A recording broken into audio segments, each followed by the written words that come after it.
স্বাগত ইন্ডিপেন্ডেন্ট সংবাদে, সঙ্গে আছি আমি জাহিদ হোসেন এবং আমি আসমা মিতা। শুরুতেই দেখে নিই এখনকার প্রধান শিরোনামগুলো।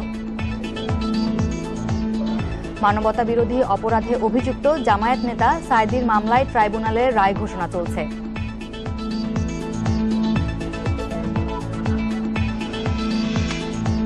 সাইদির মুক্তি দাবিতে চলছে জামাতের হরতাল, প্রতিহত করতে শাহবাগ থেকে প্রতিবাদ মিছিল।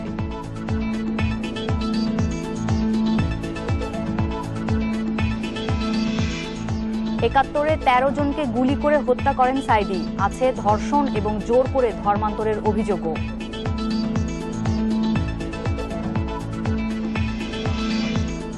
এবার বিস্তারিত। একাত্তরে মানবতা বিরোধী অপরাধে অভিযুক্ত জামায়াত নেতা সাইদির মামলায় ২০টি অভিযোগের মধ্যে ১০টি পড়া শেষ হয়েছে, যার মধ্যে ৭টি অভিযোগ প্রমাণিত হয়েছে। ১২০ পৃষ্ঠার রায়ের সারসংক্ষেপ পড়া চলছে এখনো। এর আগে সকালে সাইদিকে ট্রাইব্যুনালে আনা হয়। সারা দেশে যখন যুদ্ধাপরাধীদের সর্বোচ্চ সাজার দাবিতে আন্দোলন চলছে, সেই সময়েই সাইদির মামলার রায় ঘোষণার দিন ঠিক করল ট্রাইব্যুনাল। বুধবার দুপুরে চেয়ারম্যান এটিএম ফজলে কবিরের নেতৃত্বে ৩ সদস্যের ট্রাইব্যুনাল মামলার রায়ের দিন ঘোষণা করে। রায় ঘোষণার দিন ট্রাইব্যুনালে নেওয়া হয়েছে কড়া নিরাপত্তা। দ্বিতীয়বারের মতো যুক্তিতর্ক উপস্থাপন শেষে গত ২৯শে জানুয়ারি মামলাটি রায়ের জন্য অপেক্ষমান রাখা হয়। এর আগে ট্রাইব্যুনাল ২-এ জামায়াত নেতা আবুল কালাম আজাদ ও কাদের মোল্লার রায় ঘোষণা করা হয়।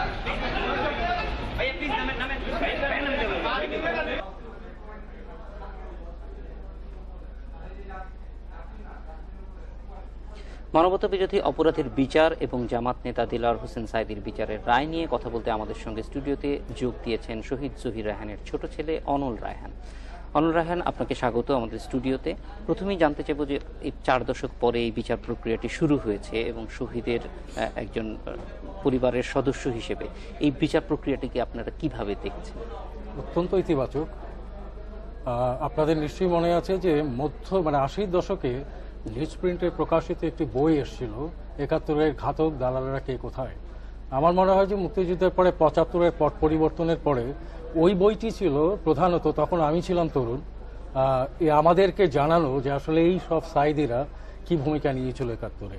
তারপরে জাহানার ইমামের নেতৃত্বে গণ আদালত এবং তারপর আজকে এটা। তো এই মুহূর্তে যদি এই ঘটনাটা না ঘটতো, এটা মোটামুটি আমি শহীদ পরিবারের সদস্য এবং একজন বাঙালি বাংলাদেশের নাগরিক হিসেবে আমি নিশ্চিত ছিলাম যে এই ঘটনা ঘটতে বাধ্য ছিল, আজ না হলে কিছুদিন পরে ঘটতো। কিন্তু ৪ দশক সময় লাগলো এই বিচারটা করতে। তারপরও এই বিচার প্রক্রিয়াটাকে আমাদেরকে জাতি হিসেবে কি ধরনের, মানে আমাদের জাতি হিসেবে একটা নিশ্চয়ই পজিটিভ দিবে। শুধু বাঙালি জাতি নয়, কিন্তু এই বিচার প্রক্রিয়া যখন কার্যকর হয়ে যাবে এবং তারপর যদি জামাতে ইসলামীর মতো সংগঠন নিষিদ্ধ হতে পারে, আপনি মনে করুন যে সারা বিশ্ব মানব সভ্যতা কিন্তু এই ঘটনাটা থেকে একটি ইতিবাচক অনুপ্রেরণা পাবে। সুতরাং আজকে আমি শুধু বাংলাদেশের নাগরিক হিসেবে মনে করছি না যে বিচারটা হওয়া বাঞ্ছনীয়, এটা বিশ্বে অস্থিরতার কারণেই এটা বিচারটা হওয়া বাঞ্ছনীয়। আরেকটি ব্যাপার আমরা সবাই মোটামুটি কম বেশি জানি যে এই ধরনের ধর্মান্ধ রাজনীতির সঙ্গে শুধু জাতীয় ইস্যুগুলো না, আন্তর্জাতিক রাজনৈতিক ইস্যুগুলো জড়িত থাকে। সুতরাং আমি মনে করি সারা বিশ্বের জন্য এটা ভীষণ প্রয়োজনীয় জামাতে ইসলামী যুদ্ধাপরাধের বিচার হওয়া, এই রাজনীতিগুলো নিষিদ্ধ হওয়া। আজকে কিন্তু রায়ের দিনে আমরা দেখলাম যে জামাতে ইসলামী হরতাল ডেকেছে। তো একটি বিচার প্রক্রিয়ার ভেতরে এই ধরনের রাজনৈতিক কর্মসূচি আহ্বান করাটা কতটুকু যৌক্তিক মনে করছে? না, এটা এই প্রশ্ন তো কোনো আসলে অর্থই হয় না। ও তো হরতাল দেবেই, জামাতে ইসলামী হরতাল দেবেই, হরতাল দিচ্ছে, হরতাল লোকে পালনও করছে না। এবং এটা সবচেয়ে বেশি আপনার লক্ষ্যযোগ্য একটি বিষয় যে এরশাদ বিরোধী আন্দোলনের পরে ৯০-এর পরে থেকে যত হরতাল হয়েছে তার ৮০% হরতাল কিন্তু আপনার বেসিক্যালি মানুষ ভয় বের হয়নি। আজকের যে হরতালগুলো হচ্ছে খুব সিগনিফিক্যান্ট, লোকে কিন্তু স্বতঃস্ফূর্তভাবে প্রত্যাখ্যান করছে এই হরতাল। জামাত এটা হরতাল দিচ্ছে এবং এটা আমার মনে হয়, আমি যতটুকু তাদেরকে বুঝি, এরপরে আরো সহিংস জায়গায় যাওয়ার প্রচেষ্টা তারা নেবে। অনল রায়হান, আপনি আমাদের সঙ্গেই থাকুন। আমরা একটু দেখি ট্রাইব্যুনালের এখন কি অবস্থা। সেখানে আছেন আমাদের প্রতিবেদক সঞ্জয় তরফদার। আমরা যাচ্ছি সঞ্জয়ের কাছে। সঞ্জয়, কিছুক্ষণ আগে আমরা যেটি জানলাম তানভীর কাছ থেকে যে মোট 10টি অভিযোগ পড়া হয়েছে, তার মধ্যে 7টি অভিযোগ প্রমাণ হয়েছে। তো এখন রায় ঘোষণার কি অবস্থা? মিতা, এই মুহূর্তে কিন্তু 16তম অভিযোগের রায় পড়া হচ্ছে, ব্যাখ্যা দেওয়া হচ্ছে, এবং আমি যেটা জেনেছি যে এই কিছুক্ষণের মধ্যে হয়তো 20টি অভিযোগেরই রায় অল্প সময়ের মধ্যেই হয়তো শেষ হয়ে যাবে। এর মধ্যে আমাদেরকে যেটি আমরা জানতে পেরেছি যে এই 16টি অভিযোগের মধ্যে 5 নম্বর অভিযোগ এবং 9 নম্বর অভিযোগ দুটি প্রমাণিত হয়নি, যার মধ্যে 5 নম্বর অভিযোগের মধ্যে যেটি রয়েছে লেখক হুমায়ুন আহমেদ ও মোহাম্মদ জাফর ইকবালের বাবা তৎকালীন পুলিশ কর্মকর্তা ফয়জুর রহমান আহমেদকে হত্যার বিষয়টি, এবং 9 নম্বরটা হচ্ছে 2 জুন সকাল 9টায় সাইদি ও তার সশস্ত্র সহযোগীরা ইন্দুরকানী পুলিশ স্টেশনের নলবুনিয়া গ্রামের আব্দুল হালিম বাবুলের বাড়িতে লুটপাট করে মূল্যবান জিনিসপত্র লুট এবং আগুন ধরিয়ে দেন। আমরা যতদূর পর্যন্ত জানতে পেরেছি যে এই দুটি অভিযোগ প্রমাণিত হয়নি। আমরা আরও বিস্তারিত জানার জন্য আমাদের সঙ্গে আছেন আমাদের প্রতিবেদক জান্নাতুল ফেরদৌসী মানু, তিনিও আছেন এজলাসের ভিতরে, আমরা তার সঙ্গে কথা বলছি। মানু, আপনি আমাদেরকে জানাবেন যে এই মুহূর্তে আসলে রায় কোন পর্যায়ে রয়েছে? সঞ্জয়, 16তম যে অভিযোগটি আপনি বলছিলেন যে পড়া চলছে এবং আজানের বিরতি চলছে এখন, তো যে দুটি রায় অভিযোগ প্রমাণ করতে পারেনি, 9 এবং 11, 5 এবং 9, এরপরে আরও দুটি অভিযোগ প্রমাণ করতে পারে নাই, সেটি হলো 11, 12 এবং 15 নম্বর অভিযোগটি প্রমাণ করতে পারে নাই। এটা বলা হয়েছে যে যারা সাক্ষী দিয়েছেন সাক্ষ্যগুলো এভিডেন্সের ব্যাখ্যা দিয়ে বলেছেন যে এভিডেন্সগুলি তারা ঠিক মতো আসলে তুলে ধরতে পারেনি। তার মধ্যে 15 নম্বর সেটি হলো যে এটা বলা হয়েছিল যে দেলোয়ার হোসেন সাঈদীর নেতৃত্বে একদিন 15-16 জনের মতো মানুষ একটি দল হোগলা বুনিয়া গ্রামে আক্রমণ চালিয়ে তরুণী শিকদার ও তার ছেলেকে নির্মল শিকদারকে হত্যা করেছিল। এই অভিযোগটি নট প্রুফ বলা হয়েছে। এছাড়া আর 11 নম্বর যেটি ছিল সেটিও প্রমাণ করা যায়নি, সেটি হলো 12 নম্বর অভিযোগটি প্রমাণ করা যায়নি। আমি আপনাকে মিতা আপনাকে জানিয়ে রাখি যে 12 নম্বর অভিযোগটি যেটি ছিল সেটি হচ্ছে সাইদির নেতৃত্বে 15-20 জনের একটি সশস্ত্র দল পাড়েরহাট বাজারের 14 জন হিন্দুকে ধরে দড়ি দিয়ে বেঁধে পাকিস্তানি সেনাদের কাছে নিয়ে যায়, পরে তাদের গুলি করে লাশ নদীতে ফেলে দেওয়া হয়। আমাদেরকে জান্নাতুল ফেরদৌসী জানালেন যে এই দুটি অভিযোগে প্রমাণিত হয়নি, অর্থাৎ সব মিলিয়ে 16টির মধ্যে 4টি অভিযোগ প্রমাণিত হয়নি। আমরা আরেকটু বিস্তারিত জানার জন্য জান্নাতুল ফেরদৌসীর কথা বলছি। ফেরদৌসী, একটু আমাদের জানাবেন যে আসলে আরো 4টি অভিযোগ আছে, শেষ পর্যন্ত চূড়ান্ত রায় পেতে আর কতক্ষণ সময় লাগতে পারে? এই আজকে আমি জানিয়েছিলাম যে অন্য রায়গুলি কিন্তু অন্যভাবে এটা পড়া হচ্ছে, সরাসরি অভিযোগ, সাক্ষীর যে অভিযোগ সেটি এবং এভিডেন্স বলা হচ্ছে যে কেন কিভাবে প্রমাণ করা যায়নি বা প্রমাণ করা গিয়েছে। সেক্ষেত্রে খুব কম সময়, সর্বোচ্চ আমরা 15 মিনিট যেভাবে পড়ছেন 15 মিনিটের মধ্যে অভিযোগ পড়া শেষ হলে আমরা রায় হাতে পেতে পারি। আর আরেকটি বিষয় আপনাকে বলি যে এই যে প্রথমে কিন্তু 1, 2, 3, 4 ও 13 নম্বর যে অভিযোগ এসেছে সেটি কিন্তু তদন্তকারী কর্মকর্তার মাধ্যমে এসেছিল, ওটি শুধু বলা হয়েছে যে প্রমাণিত, কিন্তু এর ব্যাখ্যা কিন্তু এখনো পর্যন্ত দেওয়া হয়নি। সেক্ষেত্রে ওনারা যদি এই ব্যাখ্যাগুলিও দেন আরো হয়তো সময় লাগবে। আরেকটি নতুন বিষয় যেটি যে আমরা কিন্তু অন্য রায়ের ক্ষেত্রে যে অনেক বেশি দেখেছি বিস্তারিত হয়, এখানে কিন্তু শুধুমাত্র অভিযোগ আর যেহেতু তার ব্যাখ্যা প্রমাণিত হওয়া না হয় সেক্ষেত্রে খুবই কম সময়ের মধ্যে আমরা হাতে পেয়ে যাবো রায়। মানু, আরেকটা বিষয় আমরা জানতে চাই, সেটি হচ্ছে যে আজকে তো এখানে আসামি যিনি দেলোয়ার হোসেন সাঈদী তিনি আছেন, তার কি কোনো বক্তব্য দেওয়ার সুযোগ কি আছে? বা আমরা আগে যেটা দেখেছিলাম যে এর আগে কাদের মোল্লা বক্তব্য দিতে চেয়েছিলেন, এমন কি কোনো সুযোগ কি আছে এখানে, বা কারা আছেন এর ভেতরে, এজলাসের ভিতরে? আসলে এই ক্ষেত্রে যদি সুযোগ বলতে চান আসামি যদি বলতে চান সেক্ষেত্রে কিন্তু আদালতে অনুমতি নিতে হয়। আজকে আমরা দেখেছি তার পক্ষে যারা লড়াই করেন তারা কেউ নাই।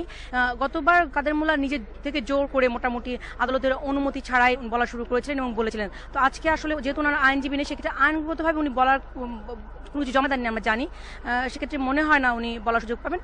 তবে আদালত আরেকটি বিষয় যে জানাবেন যে এখানে কারা কারা আছেন, মানে আমরা যাদেরকে সুশীল সমাজের প্রতিনিধি বা সাংবাদিক বা কারা আছেন এখানে, বা গণজাগরণ মঞ্চ যেটি হয়েছে শাহবাগের, তারা এখানে আছেন কিনা তাদের প্রতিনিধিরা? এখানে আসলে দেখেছেন যে আজকে খুবই নিরাপত্তা কড়াকড়ি ছিল, অনেক বাড়াবাড়ি ছিল। সেক্ষেত্রে কিন্তু একদমই যাদেরকে গণমাধ্যমের কার্ড আছে, গণমাধ্যমে যাদেরকে আমাদের আইডি কার্ড আছে, তারা ছাড়া আসলে খুব বেশি গেস্ট 2-1 অনেক বেশি উপর মহল থেকে অনুমতি নিয়ে যারা এসেছেন তারা অনুমতি পেয়েছেন।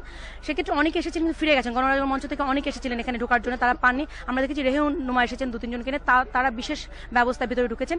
এছাড়া মুনতাসির মামুন এসেছেন, নাসিরউদ্দিন ইউসুফ বাচ্চু এসেছেন, এরকম পরিচিত মুখ যাদেরকে প্রতিদিন আমরা দেখি, তদন্তকারী কর্মকর্তারা মোটামুটি সবাই এসেছেন, পরিচিত কিছু মুখ এসেছেন। যেহেতু এখানে অনেক বেশি বাড়াবাড়ি নিরাপত্তা বাড়াবাড়ি বলবো না, কড়াকড়ি ছিল, সেক্ষেত্রে আসলে অনুমতি দেওয়া হয়নি বলেই যারা রেগুলারই আসেন এই ধরনের বড় রায় তারা এসেছেন, তার বাইরে কেউ আসেননি। আপনাকে ধন্যবাদ। মিতা, আপনি শুনছিলেন যে আসলে যে এখানে আজকে প্রচন্ড কড়া নিরাপত্তা, যেটা আমরা আপনাদেরকে সকাল থেকে থেকেই জানিয়ে রাখছিলাম যে আজকে আজকে অনেক কড়া নিরাপত্তা ছিল, সেই কারণে অনেকে এসছেন, কিন্তু খুব বেশি সংখ্যক মানুষকে এখানে ঢুকতে দেওয়া হয়নি। আমরা অপেক্ষা করছি যে হয়তো আধা ঘন্টার মধ্যে আমরা চূড়ান্ত রায় পেয়ে যাব। মিতা। সঞ্জয় তরফদার, আপনাকে ধন্যবাদ। ট্রাইব্যুনাল থেকে আমাদের সঙ্গে যোগ দিয়েছিলেন সঞ্জয় তরফদার এবং জান্নাতুল ফেরদৌসী। তিনি যেটি আমাদের জানালেন যে এখন পর্যন্ত 16টি অভিযোগ পড়া হয়েছে, এর মধ্যে 5, 9, 12 এবং 15 নম্বর অভিযোগ প্রমাণ হয়নি, তবে বেলা 1:30 নাগাদই হয়তো চূড়ান্ত রায় আসতে পারে। দর্শক, আমাদের প্রতিনিধি পিরোজপুরের থেকে এখন যোগ দিবে। পিরোজপুরে আছেন আমাদের প্রতিনিধি, আমরা তার সঙ্গে কথা বলবো সেখানকার সর্বশেষ পরিস্থিতি জানার জন্য। পিরোজপুরের সাইদি ফাউন্ডেশনের সামনে আছে নূরে আলম, আমাদের প্রতিনিধি। নূরে আলম, আপনি জানেন যে সাইদির যে মামলা, মানবতা বিরোধী মামলা, সেই মামলার রায় চলছে এবং আমরা সর্বশেষ যে তথ্য জেনেছি সেই তথ্য অনুযায়ী তার বিরুদ্ধে 20টি অভিযোগের মধ্যে ইতিমধ্যে 16টিতে আদালত তাদের বক্তব্য দিয়েছেন এবং বলেছে যে 4টি অভিযোগ প্রমাণ হয়েছে এবং বাকিগুলির 4টি অভিযোগ প্রমাণ হয়নি, বাকিগুলি প্রমাণ হয়েছে। তো এই অবস্থায় আপনি যেখানে আছেন সাইদি ফাউন্ডেশনের সামনে, সেখানে এই গ্রামের মানুষের প্রতিক্রিয়া কি, তারা কি ভাবছেন এই রায়টি নিয়ে? জাহিদ, আপনি জানেন মানবতা বিরোধী অপরাধী দেলোয়ার হোসেন সাইদির নিজের এলাকা পিরোজপুর, এবং আমি যেখানটাতে দাঁড়িয়ে আছি এটা হচ্ছে উনি একটি সাইদি ফাউন্ডেশন করেছিলেন, একটা মাদ্রাসা এবং মসজিদ। আমি সকাল থেকে মূলত মামলার যে ভিকটিমদের যে এলাকা ট্যাংরাখালী গ্রাম এবং বাদুরা গ্রামে ঘুরেছি। এই এলাকার মানুষের প্রত্যাশা হচ্ছে যে 71-এ মানবতা বিরোধী অপরাধের দায়ে দেলোয়ার হোসেন সাইদির যেন সর্বোচ্চ শাস্তি নিশ্চিত হয়।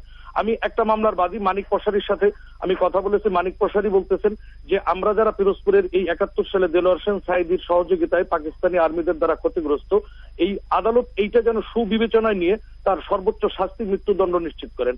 এবং আপনাকে আরেকটা বিষয় আমি জানিয়ে রাখি, পিরোজপুরে দেলোয়ার হোসেন সাইদির এই মামলার রায় ঘোষণাকে কেন্দ্র করে সকাল থেকে একটু থমথমে অবস্থা। জামাত শিবিরের কোনো কর্মী বা হরতাল সমর্থকদের কাউকে পাওয়া যায়নি। তবে পিরোজপুরে যে কোনো পরিস্থিতি নিয়ন্ত্রণের জন্য অতিরিক্ত আইন শৃঙ্খলা রক্ষা বাহিনীর সদস্য নিয়োগ করা আছে। শহরে র্যাব এবং আর্মস ব্যাটালিয়নের সদস্যরা টহল দিচ্ছেন। আমি আরেকটা মামলার বাদী মাহবুব সাহেবের সাথে কথা বলেছি, মুক্তিযোদ্ধা কমান্ডার জিয়ানগর উপজেলার। মাহবুব সাহেব বলেছেন যে কুট্টিকে হত্যার দায়ে যে মামলাটা দায়ের করেছেন মাহবুব সাহেব, সেই মামলায় যথাযথভাবে যেহেতু প্রমাণ হয়েছে সেহেতু তারা সর্বোচ্চ রায় যেটা ডেথ সেন্টেন্স সেটা শুনতে আগ্রহী। এছাড়া আমি ট্যাংরাখালী, উমেদপুর, পাড়েরহাট বন্দর, জিয়ানগর, এমনকি সাইদি সাহেবের নিজ যে এলাকা সেই এলাকার মানুষের সাথে কথা বলেছি। সেই অঞ্চলের মানুষের একটাই দাবি যে পিরোজপুর একটি শান্তিপ্রিয় এলাকা ছিল তৎকালীন মহকুমা পিরোজপুর। এই এলাকায় পাক আর্মিদের সহযোগিতায় যেহেতু দেলোয়ার হোসেন সাইদি ভালো উর্দু জানতেন, এ কারণে তিনি নিজে প্রত্যক্ষভাবে সহযোগিতা করে এই এলাকায় যে ধর্ষণ, হত্যা, লুট এবং ন্যাক্কারজনক অত্যাচার বিশেষ করে হিন্দু কমিউনিটির উপরে ওই সময় চালিয়েছেন, সেই অত্যাচারের জন্য তারা সর্বোচ্চ আদালতের কাছে সাইদির সর্বোচ্চ শাস্তি মৃত্যুদণ্ড প্রত্যাশা করছেন। জাহিদ। নূরে আলম, আপনাকে ধন্যবাদ।